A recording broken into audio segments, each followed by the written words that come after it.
Bonjour Jean-Paul Vedbès. Bonjour. Nord Stream et ballons chinois, à qui profitent ces crimes? Sont-ce des crimes? Crime, on peut se poser la question, effectivement. C'est un vieux mot, une vieille expression latine, qui est à l'origine de la démarche de la gendarmerie, des polices partout, qui chaque fois qu'il y a un crime, mort d'homme par exemple, ou un vol, essaie de dire à qui il a profité. Et celui qui l'a fait et celui qui en a profité. Donc, le sabotage de Nord Stream.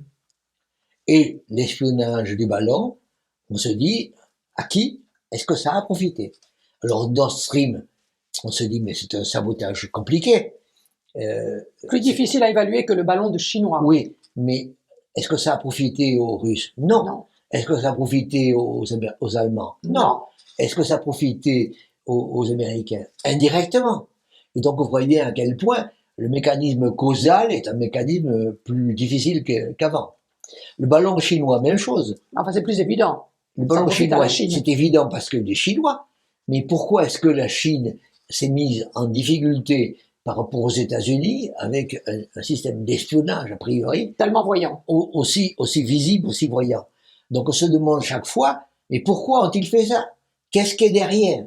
Donc on est dans un mécanisme dans lequel on se dit, oui, il y a peut-être un crime, il y a sûrement un sabotage, il y a sûrement de l'espionnage, et encore, il faudra le démontrer, mais il faut savoir qui est derrière et pourquoi ils ont fait ça. On voit bien à quel point les enquêtes aujourd'hui sont devenues plus difficiles et plus compliquées qu'avant. Quelle est la portée économique de ces actes?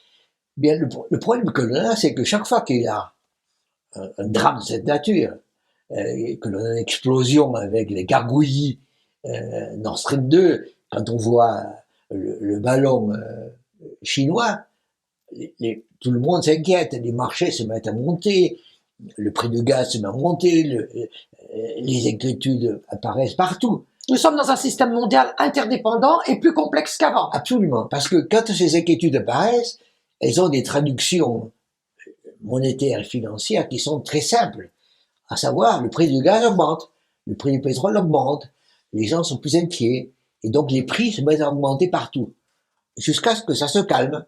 Et après, on oublie plus ou moins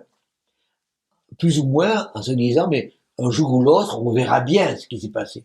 Mais en attendant, il y a en quelque sorte un effet rémanent, une inquiétude majeure a disparu, mais il y a une inquiétude en quelque sorte sournoise qui demeure, parce qu'on est dans un monde qui est devenu plus interdépendant. On voit bien avec Nord Stream 2 que vous avez la Russie, l'Allemagne, l'Europe et les États-Unis. On voit bien avec le ballon chinois que l'on a évidemment la Chine et les États-Unis. On a chaque fois les États-Unis, la Russie et la Chine et l'Europe. On a chaque fois donc les mêmes groupes d'intervenants et chaque fois ils sont dans une situation plus compliquée, plus complexe. Plus tous les autres qui sont derrière et qu'on ne voit pas, mais qui sont là aussi. Donc, on a une inflation qui monte. Donc, à qui profitent vraiment ces crimes? Effectivement, le problème que l'on a, c'est que par rapport à une situation qui devient de plus en plus compliquée, les marchés financiers ou l'économie deviennent de plus en plus simples. Et elle est simple parce qu'elle n'arrive pas à comprendre tout, à expliquer tout et à rendre compte de tout. Et donc elle a cette espèce de simplification par l'inflation. Et donc on peut se dire qui, en quelque sorte, profite du crime? Celui qui, d'une certaine manière, est inflationniste, mais qui en profitera après?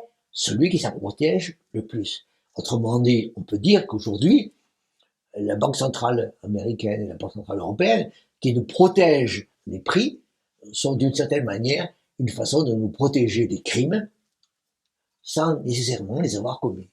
Merci Jean-Paul Vedbès. Je vous invite à vous abonner, je vous invite à liker, je vous invite à en parler, je vous invite à faire des commentaires. Donc, je vous invite. Merci.